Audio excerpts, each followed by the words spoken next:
Screen पे एक article देख रहे हैं, जिस आर्टिकल में ये देखने को मिल रहा है कि अमेरिका यानी पेंटागन उन्होंने एक नया डिसीजन लिया है और पावर शिफ्ट कर रहे हैं अमेरिका की मिलिट्री के अंदर। अब ये क्या चीज है, क्या इसका प्रभाव सीधे तौर पर यूरोप के ऊपर पड़ने वाला है और इस वक्त यूरोप भारत की तरफ क्यों दौड़ा है? भारत के लिए भी एक बड़ा मौका निकल कर सामने आया है। जियोपॉलिटिक्स में बहुत कुछ चल रहा है, हमेशा की तरह जानने को मिलेगा बहुत कुछ। आइए जानते हैं इन खबरों को विस्तार से। डोनाल्ड ट्रंप का दूसरा कार्यकाल एक ऐसा कार्यकाल रहा है जिसमें वो अब तक हलचल मचाते रहे हैं। हालांकि अपने पहले कार्यकाल के दौरान ही उन्होंने कई ऐसे संकेत दिए थे। डोनाल्ड ट्रंप ने अपने भाषण में जर्मनी को लेकर पिछले ही टर्म में कहा था कि जर्मनी बहुत बड़ी मुसीबत में फंसेगा। एक समय आएगा जिस समय वो रूस के साथ गैस पाइपलाइन को लेकर बातचीत कर रहा था, नॉर्थ स्ट्रीम 2 को लेकर। उस समय जर्मनी के जो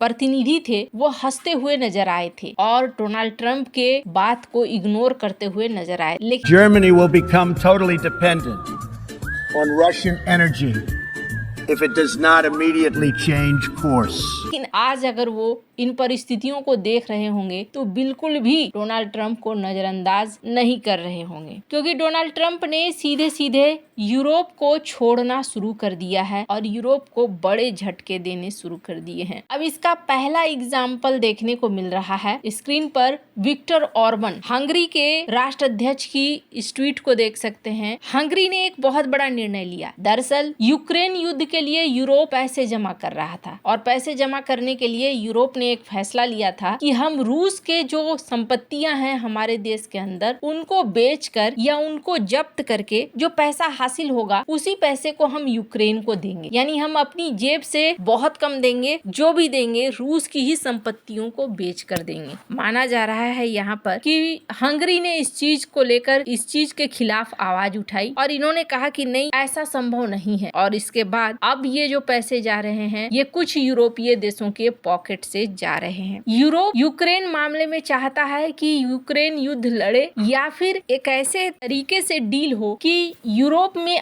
आगे हमला न करे रूस। यूरोप को डर लग रहा है कि कहीं ऐसा ना हो कि यूरोप की तरफ बढ़ता चला जाए। एक यूक्रेन इस वक्त एक छाते की तरह काम कर रहा है, फ्रंट में है, लेकिन जैसे ही यूक्रेन धराशायी होगा रूस फिर आगे बढ़ेगा और यूरोप पे हमला करना शुरू कर देगा। वहीं अब ये ट्रंप से आशा नहीं रख सकते हैं। कई विशेषज्ञ तो इस बात को लेकर कहते हैं कि डोनाल्ड ट्रंप की नजर इस वक्त वेनेजुएला पर है और वो रूस को रोकने नहीं जाएंगे। रूस और चाइना वेनेजुएला पर अगर डोनाल्ड ट्रंप एक्शन ले भी लेते हैं तो रूस और चाइना वेनेजुएला की मदद करने नहीं जाएंगे। वहीं रूस के सामने यूक्रेन को यूं ही खुला छोड़ दिया गया है कि अब रूस यूक्रेन को आगे क्या करे ये रूस की मर्जी है। तो कई विशेषज्ञ मानते हैं कि डोनाल्ड ट्रंप ने अब धीरे धीरे हाथ पीछे करना शुरू कर दिया है। इसका एक एग्जाम्पल भी देखने को मिल रहा है। पेंटागन जो कि अमेरिका की रक्षा संस्था है, उनका निर्णय अब बदल रहा है। वो अपने मेजर पावर को शिफ्ट करने का प्लान बना रहे हैं। कहा जा रहा है कि अमेरिका की मिलिट्री पहले यूरोप की रक्षा के लिए, मिडिल ईस्ट की रक्षा के लिए तैनात रहती थी। इसके लिए इन्होंने हजारों सैनिकों की तैनाती भी की है, लेकिन अब वो सारी चीजों को समेट रहे हैं। और इसका एक एग्जाम्पल देखने को मिला कोर 5 से भी। कोर 5 ग्रुप का जहां अंदर खाने एक ऐलान सा हो गया है जिसमें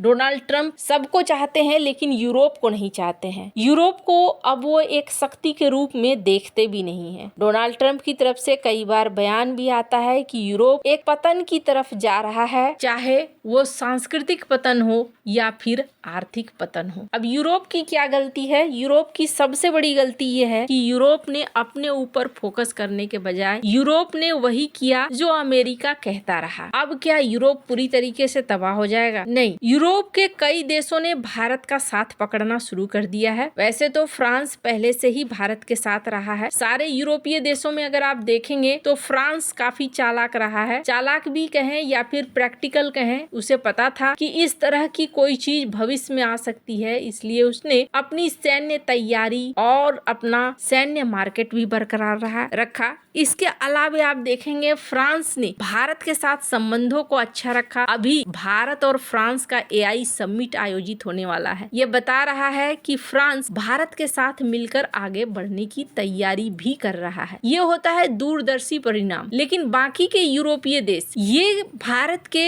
सपोर्टर नहीं रहे हैं। ज्यादातर यूरोपीय देश पाकिस्तान के सपोर्टर भी रहे हैं। इसका एक प्रमाण भी मिलता है और वो प्रमाण है पाकिस्तान को इन्होंने GSP+ का स्टेटस दिया हुआ है यूरोपीय यूनियन ने, जिसकी वजह से पाकिस्तान सस्ते में यहाँ अपने सामान बेचता है। भारत बासमती चावल के पेटेंट को लेकर कई बार कहता है, लेकिन हमेशा यूरोप की तरफ से नकारा जाता है। पर अब आप देखेंगे एक एक करके कई यूरोपीय देश भारत के पास आते हुए दिख रहे हैं। ऐसा ही अभी हाल में नीदरलैंड के भी विदेश मंत्री पहुंचे। नीदरलैंड के विदेश मंत्री डेविड वान विल 18 दिसंबर 2025 को भारत पहुंचे। उनकी दिल्ली और मुंबई में बैठकें हुई, जिनका उद्देश्य दोनों देशों के संबंधों को गहरा करना है। विदेश मंत्री एस जयशंकर रक्षा मंत्री राजनाथ सिंह से भी मुलाकात की। रक्षा मंत्री राजनाथ सिंह और डेविड वान विल की बैठक में कई तरह के डिफेंस के समझौतों को लेकर चर्चा हुई। साथ ही इंडो पैसिफिक खुले और नियम आधारित व्यवस्था को लेकर भी बातचीत हुई। व्यापार और टेक्नोलॉजी पर फोकस दिया है यूरोपीय यूनियन और भारत ने। फिलहाल यूरोपीय यूनियन के साथ Bharat free trade agreement sign करना चाहता है और भारत ने नीदरलैंड की मदद भी मांगी। चूंकि यूरोपीय यूनियन 27-28 देशों का एक